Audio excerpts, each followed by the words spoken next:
Hello दोस्तों, नमस्कार। स्वागत है आप सभी का अपने चैनल साहित्य ज्ञान धारा में। आशा करती हूँ आप सभी लोग स्वस्थ होंगे, मस्त होंगे और मन लगाकर अपनी पढ़ाई में लगे होंगे। तो बिना किसी देरी के आज हम लोग कवियों की श्रृंखला में देखेंगे दादू दयाल जी के बारे में। इनका समय 1544 से लेकर 1603 ईस्वी के मध्य माना जाता है। दादू दयाल का जन्म 1544 ईस्वी को अहमदाबाद गुजरात में हुआ था। दादू का परलोक गमन 1603 ईस्वी को नराना जयपुर में हुआ।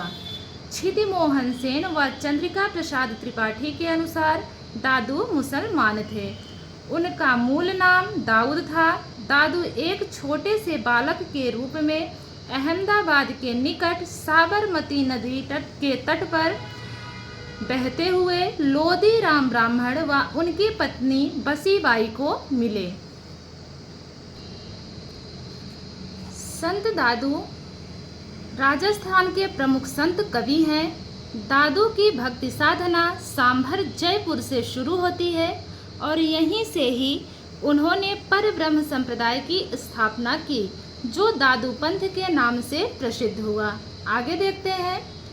जन गोपाल का ग्रंथ श्री दादू जन्मलीला पर्ची के अनुसार दादू 30 वर्ष की अवस्था में सांभर जयपुर आकर रहने लगे। तो ये जो ग्रंथ है श्री दादू जन्मलीला पर्ची किसकी है? तो जन गोपाल की है, ध्यान रखेंगे। आगे देखते हैं। दादू दयाल को राजस्थान का कबीर कहा जाता है। इम्पॉर्टेंट है कि राजस्थान का कबीर किसे कहा जाता है? तो दादू दयाल जी को कहा जाता है। आगे देखते हैं। दादू पंथ की मुख्य पीठ नरैना जयपुर है। दादू पंथ की मुख्य पीठ नरैना जयपुर है। आगे देखते हैं। दादू पंथियों के अनुसार बुढ़न नामक संत दादू के गुरु थे, लेकिन कुछ विद्वानों के अनुसार कबीर के पुत्र कमाल दादू दयाल के गुरु थे, जबकि आचार्य रामचंद्र शुक्ल के अनुसार दादू कबीर के शिष्य थे। तो ध्यान देंगे, पुनः देखते हैं इसको। दादू पंथियों के अनुसार अगर बात की जाए तो इनके गुरु बुढ़न नामक संत थे, लेकिन कुछ विद्वानों के अनुसार कबीर के पुत्र कमाल दादू दयाल के गुरु थे, जबकि आचार्य रामचंद्र शुक्ल के अनुसार दादू कबीर के शिष्य थे। वास्तव में दादू ने अपनी वाणी में गुरु की महिमा का गान तो बहुत किया है, लेकिन गुरु के नाम का कहीं भी उल्लेख नहीं किया। दादू दयाल के 152 शिष्य थे। इनमें से 52 प्रमुख शिष्यों को 52 स्तंभ कहा जाता है। तो ध्यान रखेंगे, जितनी भी बातें इस पुस्तक में हैं सब महत्वपूर्ण हैं। तो हमने सोचा अकेले पढ़ने से अच्छा है कि आप लोगों तक भी पहुंचा दी जाए तो ज़्यादा बढ़िया रहेगा। तो इसको अगर इस कवियों की श्रृंखला में जितने भी कवियों को हम जो है इसमें दिखाते जा रहे हैं, पढ़ाते जा रहे हैं, आप लोग भी अगर एक बार देख लेंगे तो मुझे नहीं लगता कि किसी कवि से बनने वाले प्रश्न इससे बाहर जाएंगे। आगे देखते हैं। परब्रह्म संप्रदाय का सत्संग स्थल अलख दरीबा कहलाता है। परब्रह्म संप्रदाय का सत्संग स्थल क्या कहलाता है? तो अलख दरीबा कहलाता है। प्रसिद्ध संत गरीबदास जी और मिस्किन दास जी दादू के ही पुत्र थे। संत दादू के शिष्य सुंदरदास और जगन्नाथ ने दादू की रचनाओं का संग्रह हरड़ेवाड़ी नाम से किया। हरड़ेवाड़ी में रही कमियों में सुधार का दादू के शिष्य रज्जब ने अंगवधू के से प्रस्तुत किया। हजारी प्रसाद द्विवेदी ने लिखा है, रज्जब दास निश्चय ही दादू के शिष्यों में सबसे अधिक कवित्व लेकर उत्पन्न हुए थे। इसको फिर से देखते हैं। हजारी प्रसाद द्विवेदी ने लिखा है, रज्जब दास निश्चय ही दादू के शिष्यों में सबसे अधिक कवित्व लेकर उत्पन्न हुए थे। उनकी कविताएं भाव संपन्न, साफ और सहज हैं। आगे देखते हैं। दादू दयाल नाम से इनकी रचनाओं का संकलन परशुराम चतुर्वेदी ने किया था। दादू दयाल के शिष्य रज्जब की एक अन्य रचना सबबंगी भी प्रसिद्ध है। मुगल सम्राट अकबर दादू की रचनाओं से अत्यधिक प्रभावित था। दादू दयाल निर्गुण संत होते हुए भी ईश्वर की सगुण रूप में पूजा की। अब देख लेते हैं इनकी प्रसिद्ध पंक्तियों के बारे में। इनकी प्रमुख जो है पंक्तियां जो है जो प्रसिद्ध हैं उनको देखते हैं। निर्गुण ब्रह्म को कियो समाधु, तब ही चले कबीरा साधु। तो ये पंक्ति किसकी है? तो दादू दयाल की है। इसमें जरा सा भी संकोच नहीं करना है कि इसमें कबीरा आया है तो एक कबीर की पंक्ति होगी तो बिल्कुल गलत होगा। ये पंक्ति किसकी है? तो दादू दयाल की है। आगे है, अपना मस्तक काट के वीर हुआ कबीर। तो ये भी पंक्ति किसकी है? दादू दयाल की है। नाम पे मत जाइएगा कि इसमें कबीर नाम आया है तो ये पंक्ति कबीर की होगी, तो बिल्कुल नहीं है। अगला है, दादू कुल हमारे केसवा, सगात सिरजन हार। जाति हमारी जगत गुरु, परमेश्वर परिवार। आगे है, दादू रोजी राम है, राजिक रिजक हमार। दादू उस प्रसाद सो, पोसिया सब परिवार। तो इसमें जो दादू नाम आया है तो नाम से ही ज्ञात हो रहा है कि ये पंक्ति दादू की है। बाकी दो पंक्तियों में कबीर आया है तो बिल्कुल ध्यान देंगे कि ये पंक्तियां कबीरदास जी की ना होकर के दादू दयाल जी की हैं। अब इनसे बनने वाले महत्वपूर्ण प्रश्नों के बारे में देख लेते हैं। जैसा कि हम लोग सभी कवियों के बारे में देखते हैं, एक बार विस्तृत जानकारी लेते हैं, उसके बाद उनसे बनने वाले प्रश्नों के बारे में देखते हैं। अब देखते हैं दादू दयाल जी से बनने वाले प्रश्नों के बारे में। तो सबसे पहला प्रश्न है, दादू दयाल का जन्म कब हुआ?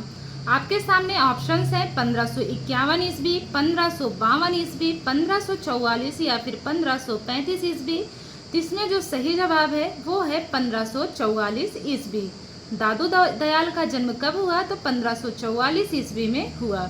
अगला प्रश्न है, दादू दयाल का जन्म कहाँ हुआ? आपके सामने ऑप्शंस है अहमदाबाद गुजरात, बादगांव मथुरा, आंतरी भरतपुर या फिर रामपुर सूकर। तो सभी को पता है कि दादू दयाल का जन्म 1544 ईस्वी में अहमदाबाद गुजरात में हुआ। बात करते हैं अगले प्रश्न की, दादू दयाल ने किस संप्रदाय की स्थापना की? आपके सामने ऑप्शंस है राधा वल्लभ संप्रदाय, परब्रह्म संप्रदाय, सखी संप्रदाय या फिर पुष्टि संप्रदाय। तो दादू दयाल ने किस संप्रदाय की स्थापना की? तो परब्रह्म संप्रदाय की इन्होंने स्थापना की। अगला प्रश्न देखते हैं। अगला प्रश्न है, दादू का परब्रह्म संप्रदाय किस नाम से लोकप्रिय हुआ? ऑप्शंस है पुष्टि पंथ, श्री संप्रदाय, दादू पंथ या फिर ब्रह्म संप्रदाय। तो दादू का परब्रह्म संप्रदाय किस नाम से लोकप्रिय हुआ? तो दादू पंथ के नाम से। अगला प्रश्न है, किन आलोचकों के अनुसार दादू दयाल मुसलमान थे? आपके सामने ऑप्शंस है क्षिति मोहन शर्मा, चंद्रिका प्रसाद त्रिपाठी, आ और बा दोनों या फिर आचार्य शुक्ल। तो क्षिति मोहन शर्मा और चंद्रिका प्रसाद त्रिपाठी दोनों के अनुसार ही क्या थे? दादू मुसलमान थे। तो इसमें जो तीसरा ऑप्शन है आ और बा दोनों ही सही हैं। अगला प्रश्न है, दादू दयाल का लालन पालन किसने किया? आपके सामने ऑप्शंस हैं लोधी राम ब्राह्मण, जीवन दास जुलाहा, दासी चुनिया या फिर दीन बंधु ब्राह्मण। तो दादू दयाल का लालन पालन किसने किया? तो लोधी राम ब्राह्मण ने किया। आगे है, दादू पंथ का प्रमुख केंद्र है। ऑप्शंस हैं नरैना जयपुर, टोंक, सांभर जयपुर या फिर नाथ द्वारा। तो दादू पंथ का प्रमुख केंद्र कौन सा है? तो वो है सांभर जयपुर। जो इसमें तीसरा ऑप्शन है वो बिल्कुल सही है। अगला प्रश्न है, दादू दयाल ने भक्ति की साधना कहाँ से शुरू की? आपके सामने ऑप्शंस है नरैना जयपुर, टोंक, सांभर जयपुर या फिर नाथ द्वारा।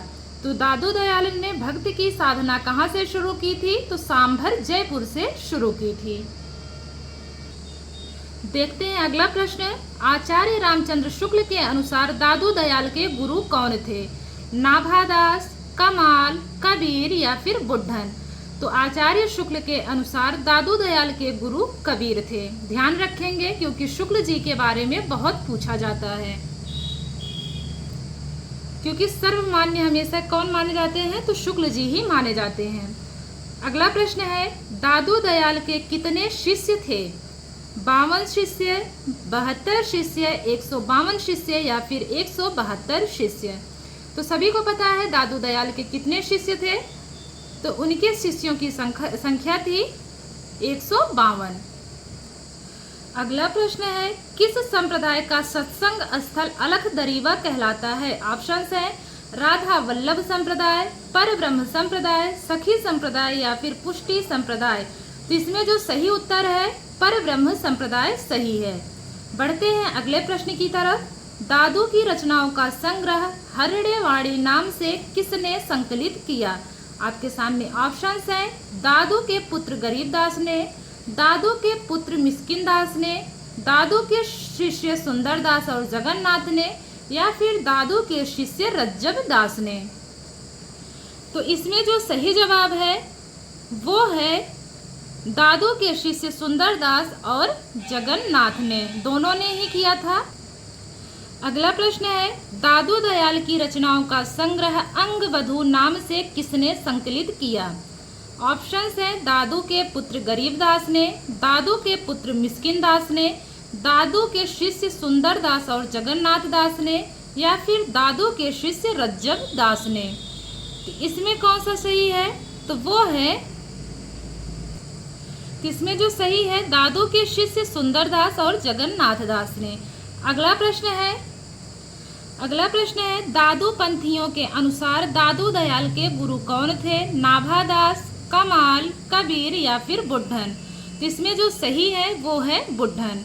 अगला प्रश्न है, किस इतिहासकार ने लिखा है कि रज्जब दास निश्चय ही दादू के शिष्यों में सबसे अधिक कवित्व लेकर उत्पन्न हुए थे? उनकी कविताएं भाव संपन्न, साफ और सहज हैं। यह कथन किसका है? ऑप्शंस है नाभादास ने, उदय भान सिंह ने, हजारी प्रसाद द्विवेदी ने, या फिर आचार्य शुक्ल ने। तो महत्वपूर्ण कथन है, ध्यान रखेंगे। यह कथन है हजारी प्रसाद द्विवेदी जी का। अगला प्रश्न है, सबबंगी के रचनाकार कौन है, या फिर सबबंगी रचना किसकी है? ऑप्शंस हैं ध्रुवदास, रज्जब दास, जगन्नाथ दास या फिर सुंदर दास। तो सभी लोगों को पता है सबबंगी जो है रज्जब दास की रचना है। बढ़ते हैं अगले प्रश्न की तरफ। निर्गुण ब्रह्म को कियो समाधु, तभी चले कबीरा साधु, पंक्ति के रचनाकार कौन है? आपके सामने ऑप्शंस हैं ध्रुवदास, दादू दयाल, जगन्नाथ दास या फिर सुंदर दास। तो इसमें जो सही है वो है दादू दयाल। अगला प्रश्न है, अपना मस्तक काट के वीर हुआ कबीर, पंक्ति के रचयिता कौन है? ध्रुवदास, दादू दयाल, जगन्नाथ दास या फिर सुंदर दास। तो इसमें जो सही उत्तर है वो होंगे दादू दयाल। अपना मस्तक काट के वीर हुआ कबीर, पंक्ति के रचयिता कौन है? तो वो हैं दादू दयाल जी। इसमें कबीर आया है तो इसको गलती से भी कबीर की पंक्ति मानने की भूल आप लोग बिल्कुल भी नहीं कीजिएगा। नहीं तो कुछ लोग क्या करेंगे, इसमें कबीर आया है तो सोचेंगे कि कबीर अगर आया है इस पंक्ति में तो ये पंक्ति भी किसकी होगी, तो कबीर की है। तो बिल्कुल ही गलत है। अपना मस्तक काट के वीर हुआ कबीर, ये पंक्ति है दादू दयाल जी की। तो आशा करती हूँ आप लोगों को आज की भी क्लास अच्छी लगी होगी। कवियों की श्रृंखला में हम एक एक कवि को लेकर रोज चल रहे हैं और इस उम्मीद से चल रहे हैं कि आप लोगों को कम से कम समय में अधिक से अधिक जो है जानकारी मिल जाए। वैसे तो यूट्यूब पर बहुत सारी क्लासेस हैं, बट कवियों को लेकर शायद एक दो ही क्लास ऐसी होगी जो कवियों को लेकर बनाई गई होगी क्रम से। तो अगर आप लोगों को क्लास अच्छी लगे तो आप लोग चैनल को ज़रूर आगे बढ़ाइएगा और लाइक कीजिएगा और कमेंट करके ज़रूर बताइएगा कि आप लोगों को क्लास कैसी लगी, ताकि मैं आगे भी आप लोगों तक ऐसी वीडियोस पहुंचाती रहूं। तो आप सभी लोगों का जो है बहुत बहुत धन्यवाद और आशा करती हूँ कि आज की क्लास आप लोगों को अच्छी लगी होगी। मिलते हैं अगली वीडियो में एक अगले कवि के साथ कवियों की श्रृंखला में। तब तक के लिए सभी को नमस्कार। जय श्री कृष्णा, जय श्री सीताराम, नमस्कार।